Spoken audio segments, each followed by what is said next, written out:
ꯃꯃꯥꯡ ꯆꯍꯤ 2012ꯗꯒꯤ ꯍꯧꯗꯨꯅ ꯀꯨꯀꯤ ꯅꯥꯔꯀꯣ ꯇꯦꯔꯣꯔꯤꯁꯁꯤꯡꯅ ꯃꯩꯇꯩꯁꯤꯡꯗ ꯆꯠꯊꯔꯛꯂꯤꯕ ꯂꯥꯟ ꯑꯁꯤꯗ ꯈꯨꯟ ꯉꯥꯛꯄꯇ ꯅꯠꯇꯅ ꯇꯣꯉꯥꯟ ꯇꯣꯉꯥꯟꯕ ꯍꯤꯔꯝꯗ ꯑꯆꯧꯕ ꯊꯧꯗꯥꯡ ꯂꯧꯔꯤꯕ ꯍꯩꯔꯣꯛ ꯑꯄꯨꯟꯕ ꯀ꯭ꯂꯕꯀꯤ ꯊꯧꯃꯤꯁꯤꯡꯅ ꯉꯁꯤꯗꯒꯤ ꯍꯦꯟꯅ ꯃꯄꯨꯡ ꯐꯥꯕ ꯃꯤꯌꯥꯝꯒꯤ ꯃꯇꯦꯡ ꯄꯥꯡꯕ ꯉꯝꯅꯕ ꯄꯥꯟꯗꯝꯗ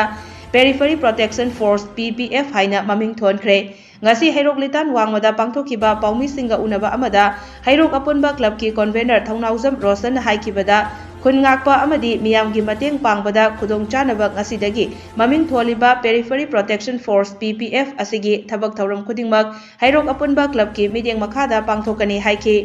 Heirok apunba club ki thaumisingnasu irang asi hek horakpadagi periphery area singda khun ngakpa amadi relief camp singda achoba mateng pangduna ngasi fawba lakli hairaduna Heirok apunba club na lauriba thaudang sing asi hena masak thoknaba mapangal kanna changsinba ngamnanabagidamak Periphery Protection Force PPF haiba maming asi thonjabani haiki Mahakna makata na hai karigumba mathok tarakpa taragadi Manipurgi periphery area da leiriba kudong thiba mayok nariba mafamsingda changsinduna makata na angamba mateng pangkigani haike ngasigi paumisinga unaba aduda Periphery Protection Force PPF Heirok ki thaumising amade Heirok apunba club ki member sing maira paibi singsu saruk yake hoi Heirok apunba club ki makhada kun ngakpa ki asoba thudang lawjaduna periphery area singda thokliba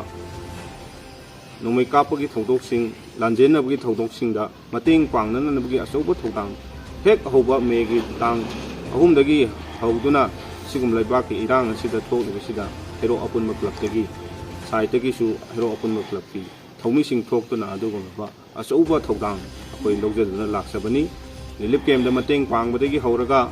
adagi khungakpagi thabaksingdagi hauraga aduga nomai kapna pham amadi Lanjenariba jaga singdasu maduba protection pinanabagidamagta Heirok apunba club ki thaumisingna ngasi fawba tattana honadana lakli hairiba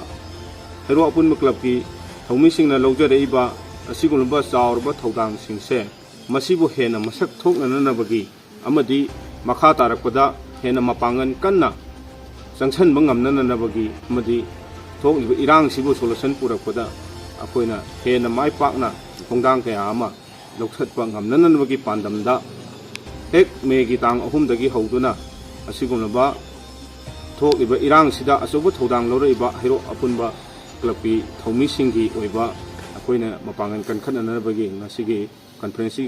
khudong chaba logjarakana akoina maming ama thonjaragani hairiba asigumlaba thaumising asibu akoina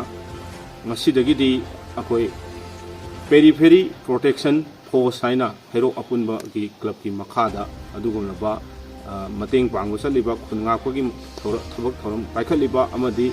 lan thokliba singya tamada changduna koi protection pinanabagi thabak honariba sing asigi sumaina Periphery Protection Force PPF haina maming thonjaragani haibsima asigi asigumba conference ki khuthang